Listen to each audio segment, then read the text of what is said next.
ዮናስ ከበደ ከኢቢኤስ ተሰናበተ የሚለው ጥያቄ በፌስቡክ በቲክቶክና በቴሌግራም ገጾች ላይ ሰፊ መነጋገሪያ ሆኗል። ይህ ወሬ ከየት መጣ? እውነታውስ ምንድነው? የሚለውን ዛሬ በጥልቅ እንተነትናለን። ዋናው ገንዘብ ነው። የ19 ዓመት ልጅ አገባለሁ ያለችው ዲያስፖራ እህታችን በአሁኑ ሰዓት በርካታ ወንዶች አግቢኝ እያሉ ጥሪ እያቀረቡላት ይገኛሉ። ሊያሽራብ ሰግዳታለሁ ብትል ምንህን ነው የሚቀንስበት? ተቀይሜያለሁ። ሄኒ አይስዌር ጋድ ተቀይሜያለሁ። አይስዌር ነው። ከግንባሩ በታች ሁለት አይን ያለው ሰው ቢመጣ የመጀመሪያ ድርጊት ምንድነው? ጤነኛ ነው ብዬ አላስብም። ጤነኛ ነው ብላታ። ሰላም ሰላም፣ ውድ የኤላሾ ቤተሰቦች፣ ዛሬም እንደተለመደው ሰሞኑን መነጋገሪያ የሆኑ ቪዲዮዎችን ይዤላችሁ መጥቻለሁ። ታዲያ እናንተም ቪዲዮን እስከ መጨረሻው ድረስ መመልከት እንዳትረሱ። ለቤቱ አዲስ የሆናችሁ ሰብስክራይብ የምትለውን በተን በመጫን ቤተሰብ ሁኑ። ለሌሎች እንዲዳረስ ሼር፣ ላይክ እንዲሁም ሐሳብ አስተያየቶቻችሁን ኮሜንት መስጫው ላይ አስቀምጡልኝ። ወደ ዛሬው ቪዲዮ ከመጀመራችን በፊት ምን እናድርግ? ላይክ በማድረግ ቪዲዮውን እንጀምራለን። ከዚህ በላይ ይካናው ምናልባት ሰማይ እንዳልኩሽ ባሽ ሰማይ ቤት ሊሊክ ጥበብ አንቀሽቅሿት ኢትዮጵያ ብትመጣ ሰው ሁሉ ቲክቶክ ላይ መላቅጡን አጣ አሉ። ከየት ነው ደግሞ እንደው አንተ የቀን እንዳውጣ የመሰልክ ልጅ የመጣህብን? እኛ ድሮ ሰው ለፍቶ ጥሮ ግሩ ትዳሩን ይዞ አይኑን ባይኑ ነበር የሚያዩ። አንተ ለፍተ ጀርባህን አጣም የጨረቃ ቅርጽ አስይዘህ እንደው መቀመጫህን ባይን ታያለ፣ የገዛ መቀመጫህን እሺ ይህስ የጥበቡ አንድ አካል ነው ብለን እንተውልህ ማሻሸትና መደባበሱ ምን አመጣው? የኔ ወንድም ወይስ ሰገራ አሉጣ ብሎ እያባበልከው ነው እንዴ? አልገባንም። እሺ ይሄንን እንለፍልህ። ዋናው ሲሪየስ ጉዳይ የወንድነት ምልክት ወዴት ነው ወንድማችን? የት አለ? ወይስ ያንተ እንደ አውቶማቲክ እንትን ይገባል ይወጣል? አረዲያ ወይ ጉድ! ወይ ዘንድሮ ስንቱን አሳየም ባካችሁ። ደግሞ ይሄ ምን ልሁን ብሎ ነው እንዲህ ተጣጥፎ ተቀጣጥሎ የሚመጣብን? ባካችሁ በስማ በቃ ሶሻል ሚዲያ አለ ብቻ ስለተባለ ኧረ በጣም ያሳዝናል። ብቻ ተራራ የሚያክል የትነት የሆነ ሰልፍ ላይ ቆማችሁ ማለት ነው ሃይገር ባዶን እየጠራ መቀመጫ እያለ ምናምን ማለት ነው ጅንን ብላችሁ ኢቭን በሚገባው ሰው ትገረማላችሁ። መኪና የላችሁም ባይዘው ፕላስ ደግሞ መኪና ባይኖራችሁ ራሱ የራይድ አፎርድ ማድረግ ስላልቻላችሁ ነው ቆማችሁ ታክሲ የምጠብቁትና እንዴት ነው ሰው ሳይኖረው በዚህ ያህል የሚጀነነው? እኔ አሁን ለምሳሌ ብር ካለኝ ከፍዬ ሄዳለሁ ራይድ፣ ከሌለኝ ደግሞ ባገኘሁት አማራጭ ነው የምጠቀመውና ላይክ ጭራሽ ትገረማላችሁ ማለት ነው። ሰዓታችሁ ቆሞ ተገትሮ ማይመጣ ነገር መጠበቅ ይሻላል ወይስ ያለውን አማራጭ መጠቀም? ተው፣ አንዳንድ ሰዎች የምትጀነኑበትን ነገር ወቁ። እውነት ነው። እኔ ሐሳቧን በጣም ነው የምጋራው። ምክንያቱም እኔ ረጃጅም ሰልፎችን አያለሁ። ሆኖም ግን እነኛ አማራጭ የሚባሉ የትራንስፖርት አገልግሎቶች ሲመጡ ማንም ወደዛ አይገባም። ማለት በቃ ጭራሽ እንዳለችው ለመግባት ስትሞክራ የሆነ በትዝብት አይነ ነገር ነው የሚያዩና አንዳንዴ አመለካከታችንን ብናስተካክል ጥሩ ነው ላለው። ምክንያቱም እዛ ቆመን ረጅም ሰዓት ከምናሳልፍ ይሄ ያው በወንበር እያሉ ነው ሃይገሮች ምናምን ሲጠሩ ወንበር አለው መቀመጫ አለ እያሉ ነው የሚጠሩት ማለት ነው። ተቀምጦ መሄድ እየተቻለ ባይሆን እንኳን አንድ ቦታ ላይ ቆሞ ያንን ሁሉ ሰዓት ከመፍጨት ቆሞስ ቢኬድ ይደረሳል እኮ ማለት የሰዓትን ዋጋ ብናቀው ጥሩ ነው ብዬ አስባለሁ በእውነት እንጂ ቆሞ እዛን ያክል እንዳለችው መኪና የለም ራይድም አፎርድ አልቻልክም እና የቆምከው ለምንድን ነው? ታክሲ ለመያዝ ነው። ሰልፉ በቃ በታክሲ ለመሄድ ነው። የማይመጣን ታክሲ ያን ሁሉ ሰዓት ቆሞ መጠበቅ ማለት እንደው ጅልነት ነው። እንደው ምንጎርርበትን ነገር ብናቀው በጣም ጥሩ ነው ብዬ አስባለሁ በእውነት እኔም በጣም በተደጋጋሚ ያየሁት ነገር ነው ይሄ። ዋናው ገንዘብ ነው። የ19 ዓመት ልጅ አገባለሁ ያለችው ዲያስፖራ እህታችን በአሁኑ ሰዓት በርካታ ወንዶች አግቢኝ እያሉ ጥሪ እያቀረቡላት ይገኛሉ።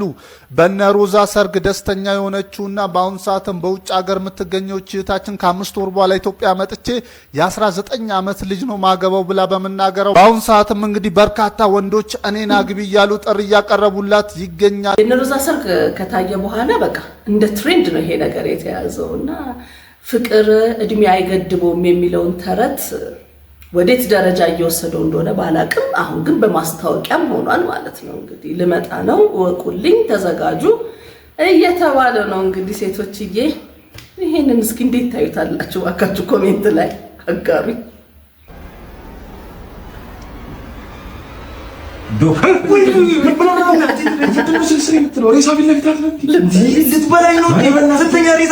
ምንም ያለመድኩት ስራ ቢኖር ልጆቼ ባይሆን ይሻላል።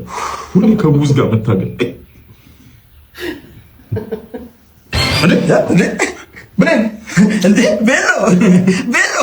ሰማች። በቃ ምንድን ነው አቤት በለ ሞታለች እኮ ብሌ ነች። አየን እኮ ቤሎ ተኪላ ፌኒፎር ሰቨን ክለብ እንዳለች እንደጨፈረች እኔ እናት ይሄን እኮ እዛው መመርመር ይችላል። እኔ ከዛው ይሆናል እዛው መጨረስ የሚችሉት ለምን ጃጋ ቆይ እንዳጽፍ ጃጋ ያለ ሬድ ቡል ደረቁን ጃጋ ይከብዳል። ጻፍ እስኪ ሳሙካ ብለዋለች። ሊሚት የላት እሷ እንግዲህ ስንት ጠርሙስ እንደሆነ አናውቅም፣ ስንት ብርጭቆ እንደሆነ አናውቅም ብለዋለች። ጻፍክ? በጣም አሪፍ። እሺ ግለጥ እንደፈራሁት ጃጋውን ሻት ስትል እሳቱን እፋላለችው ከነ እሳቱ ነው ገባው ነው ሻት ምን እንደሚሻል እስቲ ጉልበቷን ቼክ አድርግልኝ እባክህ። ሁለቱንም ጠቅሯል።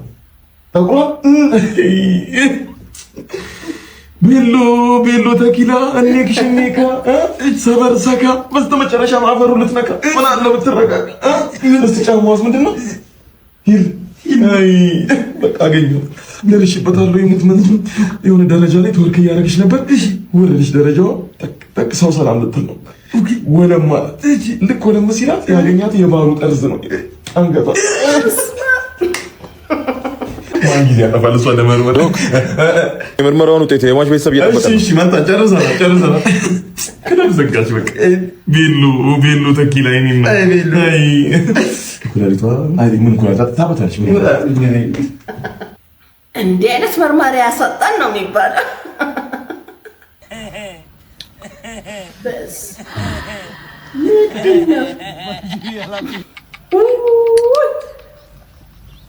ቪንቶ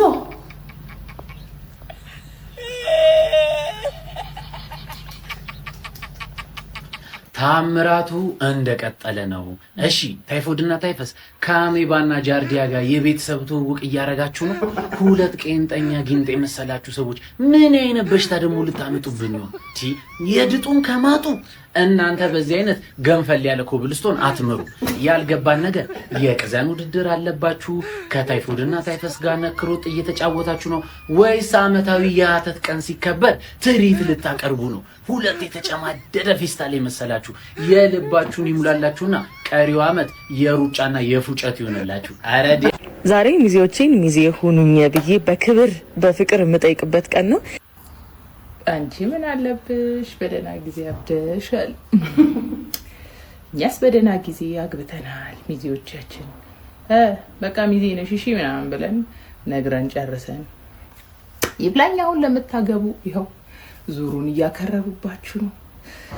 ሽምግልናውን ስንል ምድረው ብራይዳሉን ስንል ምናምን አሁን ደግሞ ያው የሚዜ ባለፈው ሚስ ልዩ ነበረች የጀመረችው። ሚስ ልዩ ለሚዜዎቼ ሚዜ መሆናቸውን አናውንስ ማደርግበት ብላ በያሉበት ቦክስ ነገር አዘጋጅታ እንደዚህ አይነት የሆኑ ጊፍቶች እየወሰደች በየቦታው ሚስ ልዩአችን ሰጥታለች።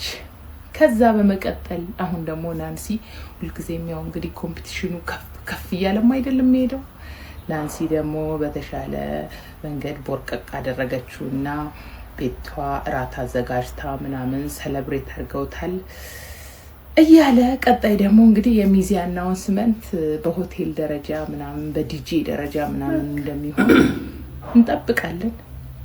እና ምን ልላችሁ ፈልጌ ነው እኛስ አግብተናል በደህና ጊዜ ሚዜ ነሽ እሺ ፍሬንድ ምናምን ብለን ነግረን ይብላኝ ካሁን በኋላ ለምታገቡት ዙሩ እየከረረባችሁ ነው። ወይ መከራችን። ስፔሻሊ ግን ይሄ ነገር እየተጋነነ የመጣው ግን በቃ ሶሻል ሚዲያው በጣም ስለተስፋፋና በሶሻል ሚዲያ ሰው እያየ እኔም የበለጠ ላድርግ እያለ ነው እንግዲህ በጣም እየሰፋና ከዛ በኋላ የማይቻል ደረጃ ላይ ሊደርስ ይችላል ብዬ አስባለሁና እስኪ ቀነስ እናድርገው፣ ዙሯን ትንሽ ቀነስ ስፒዱን እንቀንስለት እንጂ አልተቻለም ይሄ ነገር። ምክንያቱም በኋላ ብዙ እህትና ወንድሞቻችንን ቆሞ ሊያስቀር ይችላል የሚል ስጋት አለኝ። እንደ ኧረ ተው ዙሩን አታክሩ፣ ተው ቀነስ አርጓት እንዴ። ምን እንዳይሆን ነው ግን ያሳሰረው? ጋይስ እስኪዩትና ኮመንት አብረን እናነባለን። አንደኛ ክፍል እያለው የጻፍኳት የት እንዳይሄዱ ነው ይለዋል ሪፕሌይ ላይ። እነዛን ተከትለው እንኳን ቤትና የለኝም ጥርስ ወይ ዋጠው ወይ ትፈው። አዎ አስተሳሰሩ ይመስላል። የቀሩትም ይትረፉልኝ ነው በቃ እንዳያመልጡት ያሰራቸው ነው። ያው እርስ በርስ ነው ያሰራቸው እንጂ ማያያዣ የለውም። ከዳርም ማያያዣ የለውም። ያው እንደነዛ እንዳይጠፋበት ቀድሞ ማሰሩ ነው። እንዳያመልጡት ነው ያሰራቸው። ከግንባሩ በታች 2 አይን ያለው ሰው ቢመጣ የመጀመሪያ ድርጊት ምንድነው? ጤነኛ ነው ብዬ አላስብም። ጤነኛ ነው ብላታ? አዎ፣ በመጀመሪያ ደረጃ ሰውየውን በትክክል አየዋለሁ። ከዛ የሚፈልገውን ነገር ጠይቀዋለሁ። መደንገጥ ትረግጣለህ? አዎ፣ ያው ደንግጬ ስቃለሁ፣ ከዛ እሮጣለሁ። ያው እገረማለሁ፣ አየዋለሁ።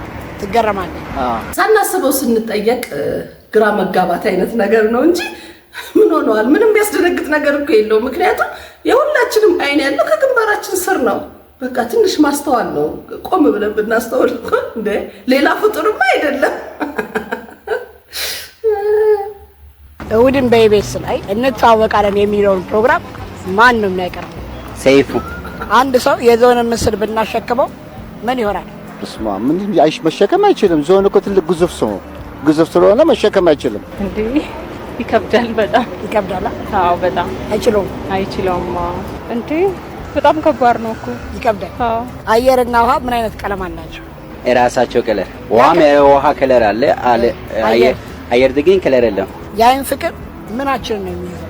መጀመሪያ አይናችንን ከዛ ልባችንን። ቅድም እንዳልኳችሁ ነው። ጥያቄውን በትክክል ቢሰሙት ይመልሱት ነበር። ምክንያቱም የጠየቃቸው ምንድነው የዞን ስዕል ብትሸከሙ ነው ያላቸው እና በጣም ትልቅ ነው ይላሉ። ስዕል እኮ ነው፣ ወረቀት ነው፣ በቃ ሌላ ነገር የለውም። አይ እርግጠኛ ነኝ ደጋግሞ ሲሰሙት ይረዳሉ ብዬ አስባለሁ። ግን እኔ መንገድ ላይ የሚጠይቋቸው ሰዎች ግን ይገርሙኛል አንዳንዴ። ድንገታዊ ጥያቄ ስለሆነ ነው እንጃ ብቻ። ስብሐት የምትባል ልጅ የለችም።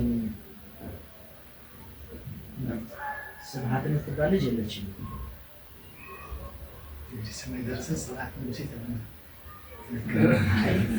እንግዲያው ሌላ ቤት ሊሆን ይችላል። ተሳስታችሁ እንዳለ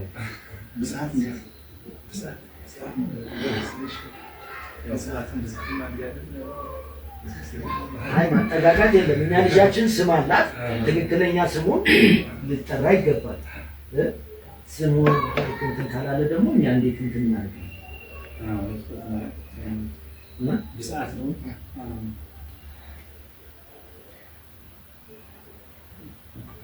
እሺ ብፅዓት ነው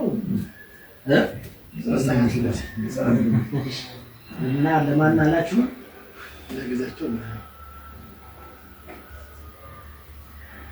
እሺ ይሁን። እሺ ቁጭ በሉና እንትን እናድርጋ። ቁጭ በሉ። ያው እንትን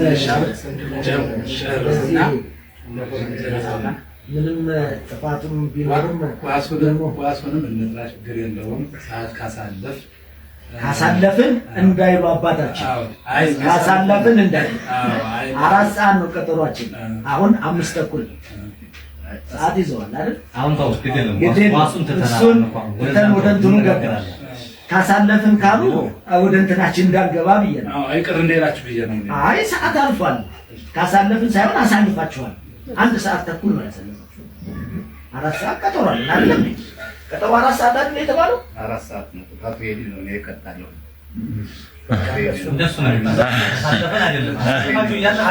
እንግዲህ ይሄ ጊዜ መለስልን ነው ብለው በቃ ድሮ የሽምግልና ስርዓታችን በቃ ልክ እንደዚህ ነውና አንዳንዴም ደግሞ ወደ ሽምግልና ስትሄዱ ሽማግሌ ሆናችሁ የምትሄዱ ሰዎች ስም በደንብ ያዙ እንጂ እንደው ፊት ለፊት መጠየቁ ትንሽ ያሳፍራል። ግን ሆኖም እኔ እኚህን አባት ሳይ ስቅቅን ያለኝ ማለት በቃ ሲናገሩ የተናገሩት ነገር ትክክለኛ ነው እና ይሄ ጊዜያችን ቢመለስ ነው የምለው። በእውነት ይሄ ጊዜያችን ቢመጣ ነው የሚሻለን። ይሄ ነው የሚያዋጣን። በጣም ነው የማመሰግነው ራሄል ጌቱን በጣም ነው የማመሰግነው። ሊያሹን ለምንድን ያልካት? እኔ እኮ አበዳፋሽ እኮ ነኝ። አበዳፋሽ ጋይስ፣ አበዳፋሽ አይ ስዌር ጋድ ሄኒዬ እንደው ቢረሳ የሆነ ጊዜ ሰራው ለቪዲዮ ይረሳል። እንዴት ነው ምንድን ያለው? ራሄል ጌቱ ናት ለኔ ስትከራከርልኝ ነበር። እኔማ ላንተ ተከራከሬ ስቀጠቅጥልህ አልነበረ? እንደ አርቲስቶችን ስቀጠቅጥልህ ነበር እኮ። እነዚህ ክፎች አያግዙት ብዙ ነገር አደረጉበት እያልኩ ላሽ አልከኝ አይደለ? ላሽ አልከኝ። ድሮ ግን እጅ እኮ አያፍስም እኮ ምድር እጄ አበዳፋሽ ነኝ እኮ አበዳፋሽ። ሊያሹን አመሰግናታለሁ ብትል ምንህን ነው የሚቀንስበት? ተቀይሜያለሁ ሄኒ አይስዌር ጋድ ተቀይሜያለሁ። አይስዌር ነው እኔ ነኝ። እንደውም በጣም የሆነ ጊዜ ቪዲዮ የሰራውልክ አስታውሳለሁ ጋይስ። በጣም ብዙ የደረሰብህን ነገር በደንብ ስለምተው ድምጼን አሰብቼልህ ነበር፣ ግን መተስለ ራሄል ጌቱን አልኩ። ትዝብት ነው ትርፉ ሊያሾ እንዲህ በማለት ነው ንዴቷን የገለጸችው። እንግዲህ በጣም ተቀይሟለች። ነው ግን ያው ስሟን ስላልጠራ ምን ማድረግ ይቻላል? አንዳንዴም ማለፍ ነው ትላለህ። ፋይዳዬን ከባንክ ጋር እያይዛለሁ ብዬ ላጥ ያልኩኝ ባንክ ቤት እገባለሁ ማለት ነው። የሆነች ለማኝ ብር እየቆጠረች አገኘኋት። እኔ ደግሞ ሁልጊዜ ሳልፍ ማለት ነው በቃ ለእሷ 10 ብር ምናምን እየጣልኩ አልፋለሁ። ምክንያቱም ሌላ ቦታ አልሰጥም፣ ለአንድ ሰው እስኪ ቢሰጥ ለዛ ሲጠቅመዋል ብዬ ማለት ነው። ስትቆጥር አየኋት ብር ብዛቱ እግዚአብሔርን ብዛቱ ውስጥ ነው የምትቆጥረው። ማለት ኖርማል ከስተመሮች ውጪ እዚህ መስኮት ጋር ነው፣ እሷን ውስጥ ነው። ምክንያቱም ብዙ ብር ነው ያላት። እስከ ዛሬ ድረስ ለካ እኔ 10 ብር እየሰጠኋት እየታዘበችኝ ነበር። 10 ብር ስሰጣት እየደበርኳት ነበር። ታድላ እውነት ብዙ ብር ነው ያላት። ከዚህ በኋላ አልሰጠሽም እውነት አንቺ ከዚህ በኋላ ሰጪኝ። ታየዋለች፣ ይሄን በእርግጠኝነት ታየዋለች። ስልክ አላት፣ ቤት አላት በእርግጠኝነት እና ብዙ ብር ነው ያላት። እኔ ደግሞ ማለት ነው ብር የለኝም። ታዘበችኝ። ይቅርታ በእውነት እስከዛሬ ድረስ ደፈርኩሻ። 10 ብር የሰጠሁሽ በጣም በእውነት ክብርሽን ዝቅ አደረኩት። ይቅርታ እውነት ታድላ። አዎ ይሄ ነገር ነበረ ድሮ ራሱ ትዝ ይለኛል በፊት ላይ። አዎ ንብረት አላቸው የሚለምኑት እኮ በቃ ሱስ ሆኖባቸው ነው እንጂ በደንብ አላቸው ይባላል። ደግሞም አይቻለሁ። እኔ ማቅ ነበር ወደ አምባሳደር አካባቢ አንድ የኔ ቢጤ ነበሩና እሳቸው ሰውዬ በቃ ምክንያቱም ታክሲ ጋር ነው የሚለምኑት፣ የሚይዟት ካፖርት ነገር አለቻቸው፣ እሷን ለብሰው ከዘራ ነገር አለቻቸው በቃ እና ግን በቃ ሁሌ እንደለመኑ ነው። እና ስሰማ ለካ ባለ ንብረት ናቸው። እና ያ ማለት ደግሞ ሁሉም እንደዛ ነው ማለት አይደለም። ደግሞ ትክክለኛም ተቸግሮ የሚለምናል እና መለየት ይከብዳል። አሁን ላይ እንግዲህ ከሰጪውም ይሁን ከተቀባዩ የቱ ጋር ብቻ ይሄ ነገር የመጣው ይመስለኛል። ያው ለማኞች ሲባሉ መጎሳቆል እንትን ማለት አለባቸውና የቆሸሸ ልብስ መልበስ ምናምን በቃ ብቻ ለመለመን የሚያረጉት ዘዴ ይመስለኛል። ግን በቃ ይሄ ነገር የተረዳሁት ነገር ቢኖር ምንድነው በቃ ንብረትም ቢኖራቸው ሱስ እንደሚሆን ነው። በቃ ሱስ ነው የሚሆነው። መስራትን አይፈልጉም። በቃ መለመን ብቻ ነው የሚሆነው ማለት ነው። አንዳንድ ተቸግረው የሚለምኑ አሉ። በትክክል ምናልባት ታማሚ ሆነው መስራት ሳይችሉ ሲቀር፣ ልጆች ኖሯቸው መስራት ሳይችሉ ሲቀሩ፣ እንደገና ደግሞ አካል ጉዳተኛ ሆነው አሉ። በቃ በእንደዚህ መልኩ መስራት ሳይችሉ የሚረዱ አሉ። ግን ደግሞ አሁን ላይ እንደዚህም አለ። ከባድ ነው፣ ብቻ ከባድ። ዳግም ታውቀዋለህ፣ ዝናዬን ሁሉ ነገር ታውቃለህ። አሁን ሄደህ ቀጥታ ጠላቴን መግደል ብቻ ነው። እሺ ገሪ፣ ቶሎ በፍጥነት ሂድ ወደሱ። እሺ ገሪ፣ እሺ። አንተ ነህ የገሪ ጠላት? እኔ ነኝ የገሪ ጠላት። እንዴ አረ በእናትህ ይቅርታ በእናትህ አልምርም ወይኔ ዝም በል 10 ሚሊዮን ብር ሰጣለሁ እንዳገኝ 10 ሚሊዮን አዎ ገሪ የሚሰጠኝና አላየ ደፋለሁ አረ በእናትህ አልምርም 20 ሚሊዮን ብር ሰጣለሁ 20 ሚሊዮን ብር ምን አታዳክም ግደለው ብዬ ላኩ እንጂ ተደራደር ብዬ ቶሎ ወስንበት ሰላሳው ብዬ እኮ ነው ላናዘው ብዬ 30 ሚሊዮን ብር ሰጣለሁ ግደለው እሱን 30 ሚሊዮን ብር ሰጣለሁ ግደለው እሱን ግደለው ያው ገርዬ ታንተም ጋር ስራ ነው ያገናኘን አይደል መቼስ ዳግም 40 ሚሊዮን ሰጣለሁ ወስንበት 50 ሚሊዮን ሰጣለሁ ግደለው ዳግም እኔ እናንተ በጣም ከባድ ስራ ሰርተናል 60 ሚሊዮን ሰጣለሁ ወስን ቶሎ አሁን እንደዞርክ 7 ሚሊዮን ሰጣለሁ ግደለው ዳግም አስብ ወስን ቶሎ 70 እኔም ሰጥቻለሁ ወስን ገሪ ቆይ ብሬ ቆይ አንተ ስንት ትሰጠኛለህ 7 ሚሊዮን አንተ ስንት ትሰጠኛለህ 7 ሚሊዮን ዳግም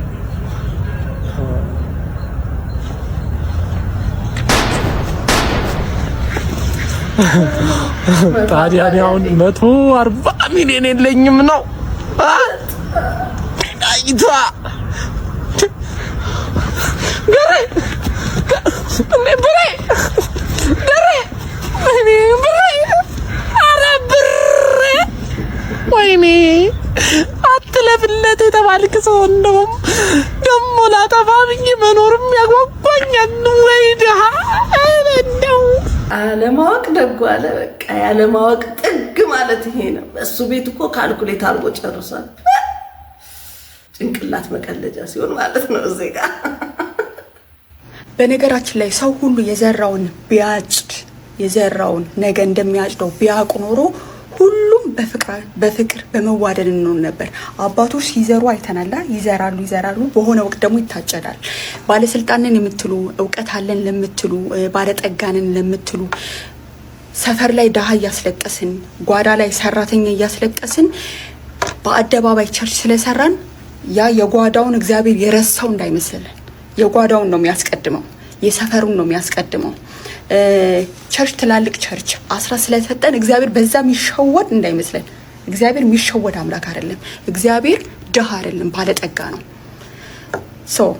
በየሰፈሩ ድሃ ያስለቀስን በየጓዳችን ሰራተኛ አንገት ያስደፋን ቸርች አስራ ስለሰጠን ትላልቅ ቸርች ስለሰጠን ስለሰራን ትላልቅ ለቸርች የሆነ ቁሳቁስ እቃ ስለገዛችሁ እግዚአብሔር ከምንም አይቆጥረውም እግዚአብሔር የጓዳውን የረሳው እንዳይመስላችሁ እግዚአብሔር የሰፈሩን የረሳው ዳሃን ምናስለቅሰው የረሳን እንዳይመስለን በየመንገዱ የሰው ስም እያጠፋን በራሳችን እየፈጠርን በየሰፈሩ የሰው ትዳር እንደዚህ የበታተንን ቸርች ላይ እንደዚህ ስለጮህን ማይክ ይዘን አራና ያለው ምናም ብላችሁ ስለዘመራችሁ እግዚአብሔር የጓዳውን የረሳው እንዳይመስላችሁ መጀመሪያ ልባችን ተሰብሮ ይቅርታን ጠይቅ ሰው ከልባችን በግብዝነት ይቅርታ ከማለት ይልቅ ወርቀን ያለቀስን ሰባዊነት ተሰምቶን ይቅርታን እንጠይቅ እግዚአብሔር ልብ ነው ያጣው እንጂ ብር አላጣም ድራማ እንስራ አመሰግናለሁ ባክ ባይ ፖፑላር ዲማንድ ይቅርታ ማንም የጠየቀኝ እንደው አራት ሰው ነው የጠየቀኝ ቢሆን ምን እናገራለን ማንካ የሚባል ነገር የለም ማንካ አይባል ማንኪያ ነው የሚባለው እሺ ከዛ ብርቱካን የምትሉ ኳን ምንድነው ኳን ብርቱካን ነው የሚባለው ከዛ ወይኔ እናቴ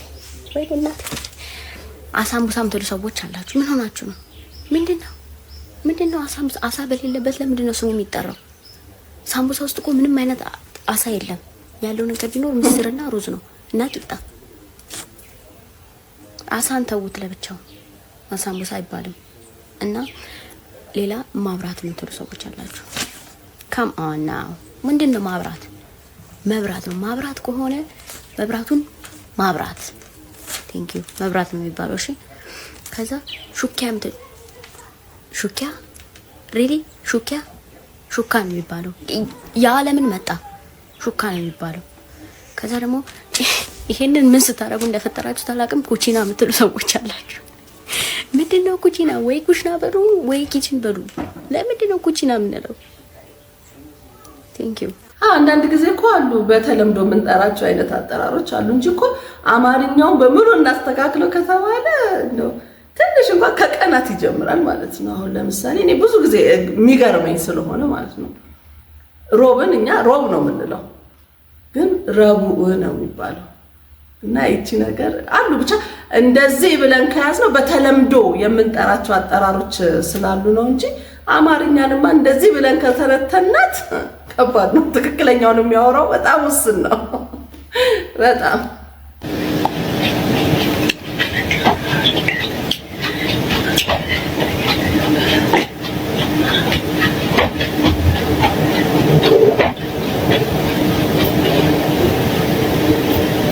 ዳስጣል ነው ፈርታ ይሆናል። በጣም የምወደው ዘፈኑ ከኛ ነው። አቤት በዚህ ሙዚቃ የመጀመሪያ አፍቃሪ ነበርኩና 24 ሰዓት ነበር ማዳምጠው። ተረጋጉ፣ ሙዚቃው ለኃጢአተኞች አይሰማም። እኔ ደግሞ ስልኬ ድምጽ ነው ብዬ መጨመሪ። የሙዚቃውን ስም የምታውቁ ንገሩኝ። ማፈሩ ከኛ ነው። እኛ እንፈርላት። አው ያኔ ትዝ አለኝ ትምህርት ቤት ሆነን የጨፈርንበት ዘፈን ልበላ። አይ ጉድ በኢትዮጵያ ሚዲያ ዘርፍ ውስጥ ትልቅ ቦታ ያለውንና በኢቢኤስ የቴሌቪዥን ጣቢያ ለብዙ ዓመታት እንጫወት በተሰኘው ዝነኛ ፕሮግራም ውስጥ አብሮን የቆየውን የዮናስ ከበደ ጉዳይ ነው። በቅርብ ቀናት ውስጥ ዮናስ ከበደ ከኢቢኤስ ተሰናበተ የሚለው ጥያቄ በፌስቡክ በቲክቶክና በቴሌግራም ገጾች ላይ ሰፊ መነጋገሪያ ሆኗል። ይህ ወሬ ከየት መጣ? እውነታውስ ምንድነው? የሚለውን ዛሬ በጥልቅ እንተነትናለን። ዮናስ ከበደ ከኢቢኤስ ጋር ያለው ግንኙነት ሲነሳ መጀመሪያ ወደ አእምሯችን የሚመጣው የእሱና የኮሜዲያን እሸቱ መለሰ ልዩ ጥምረት ነው። ሁለቱ በጋራ ሆነው የፈጠሩት እንጫወት ፕሮግራም በኢትዮጵያ የቴሌቪዥን ታሪክ ውስጥ ከፍተኛ ተመልካች ካላቸው ዝግጅቶች አንዱ ነው። ነገር ግን በቅርብ ጊዜያት ዮናስ በፕሮግራሙ ላይ አለመታየቱ ብዙዎችን ጥርጣሬ ውስጥ ጥሏቸዋል። አንዳንዶች ዮናስ ራሱን ችሎ ሊወጣ ነው ሲሉ፣ ሌሎች ደግሞ ከጣቢያው ጋር አለመግባባት ተፈጥሯል ይላሉ። እውነቱን ለመናገር ዮናስ ከበደ በኢቢኤስ ውስጥ ያለው ሚና ለጣቢያው የምርት ጥራት ትልቅ አስተዋጽኦ ነበረው። የእሱ የግል የንግግር ዘይቤ፣ ጨዋነት የተሞላበት ቀልዱና እንግዶችን የመያዝ ብቃቱ አራዳነትን ከጨዋነት ጋር ያጣመረ ነው። አሁን ግን ዮናስ ከበደ ከኢቢኤስ ተሰናበተ የሚለው ወሬ ዮናስ ራሱ በይፋ ምላሽ እስካልሰጠ ድረስ እንደ ግምት ብቻ ይወሰዳል። ነገር ግን ከውስጥ አዋቂዎች እንደሚሰማው ከሆነ ዮናስ አዳዲስ ፕሮጀክቶችን የመጀመር ፍላጎት አለው። ምናልባትም እንደ ቀድሞ ባልደረባው እሸቱ መለሰ የራሱን ዩቲዩብ ቻናል ወይንም ፕሮዳክሽን ሊያቋቁም ይችላል። ይህ ደግሞ በኢትዮጵያ የሚዲያ ገበያ ውስጥ ተፈጥሯዊ ሂደት ነው። አንድ ታዋቂ ሰው በአንድ ጣቢያ ስር ለረጅም ጊዜ ከቆየ በኋላ ራሱን ችሎ መቆም ይፈልጋል። ነገር ግን በኢቢኤስ በኩልም ሆነ በዮናስ በኩል እስካሁን ይፋዊ መግለጫ አልወጣም። ይህም ወሬው ይበልጥ እንዲጋጋል አድርጎታል። በባህላችን ከጭስ በስተጀርባ እሳት አለ እንደሚባለው የዮናስ አለመታየት ዝም ብሎ የመጣ ሳይሆን ትልቅ ለውጥ እየመጣ መሆኑን ያሳያል። ዮናስ ከበደ በኢቢኤስ ላይ የነበረው ቆይታ ከ10 ዓመታት በላይ ያስቆጠረ በመሆኑ ከጣቢያው ጋር ያለው ግንኙነት በቀላሉ የሚበጠስ ባይሆንም የግል ብራንዱን የማሳደግ ፍላጎቱ ግን ሊገታው አይችልም። በቅርብ ጊዜያት በኢቢኤስ ውስጥ የታዩት የሰራተኞች ለውጥና የፕሮግራም ሽግሽጎች ለዚህ ወሬ መነሻ ሳይሆኑ አይቀሩም። ተመልካቾች ደግሞ የለመዱትን ፊት ሲያጡ ወዲያውኑ ተባረረ ወይም ተሰናበተ የሚል መደምደሚያ ላይ ይደርሳሉ። እኛም ይህንን ጉዳይ በንቃት እየተከታተልን ነው። እናንተስ ምን ትላላችሁ? ዮናስ ከበደ ከኢቢኤስ መውጣቱ ለፕሮግራሙ መዳከም ምክንያት ይሆናል ወይንስ አዳዲስ ተሰጥኦዎች እንዲወጡ በር ይከፍታል? አስተያየታችሁን በኮመንት መስጫው ላይ አስፍሩልን። ለቻናላችን አዲስ የሆናችሁ ሰብስክራይብ በማድረግ የደውል ምልክቱን ተጫኑ። ዮናስ ከበደ በኢትዮጵያ ሚዲያ ውስጥ የራሱን አሻራ ያሳረፈ ሰው በመሆኑ የትም ቢሄድ የተሳካ ስራ እንደሚሰራ አንጠራጠርም። የዛሬው ትንታኔያችን በዚህ ያበቃል። አዎ ሰሞኑን ዮናስን በኢቢኤስ ቲቪ ላይ ያየነው አይደለም። እንግዲህ ድርጅቱም ሆነ ዮናስ የሰጡት መግለጫ እስከሌለ ድረስ ማወቅ አልቻልንም። ግን ያው የሰሚ እንዲህ እየተባለ ይወራል። እስኪ ድርጅቱም ሆነ ዮናስ ምላሽ ይሰጣሉ ብዬ አስባለሁ። የአርሰናል ደጋፊዎች ስለ ትግላቸው አሁን ላይ እንዴት እንደሚገልጹ ግን ታውቃላችሁ? እርሳት ይሉኝ ነበረ የሩቅ ሰው በማፍቀሬ ከንቱ ነበር ለነሱ ቃል ኪዳኔን ማክበሬ ዛሬ ተገናኝተናል የምስራችን ነገር አምሯል ሸገኑ ብሎ እስኪ ይሸኘን ሀገር የሄደ ሰው አይቀር ርቆ ይመለሳል ጊዜ ጠብቆ ከሩቅ ሀገር ስመጣ ቤትሽ ደስ አላችሁ። እንግዲህ ለዛሬ ይዤላችሁ የመጣሁት ቪዲዮ ይህንን ይመስል ነበር። ቪዲዮን ከወደዳችሁት ላይክ አድርጉት፣ ለሌሎች እንዲዳረስ ሼር፣ እንዲሁም ሀሳብ አስተያየቶቻችሁን ኮሜንት መስጫው ላይ አስቀምጡልኝ። እንደዚህ ወቅታዊና አዳዲስ መረጃዎች በቶሎ እንዲደርሷችሁ ሰብስክራይብ የምትለውን በተን በመጫን ቤተሰብ ሁኑን። በሌላ ቪዲዮ እስከምንገናኝ ድረስ ሰላም ቆዩኝ።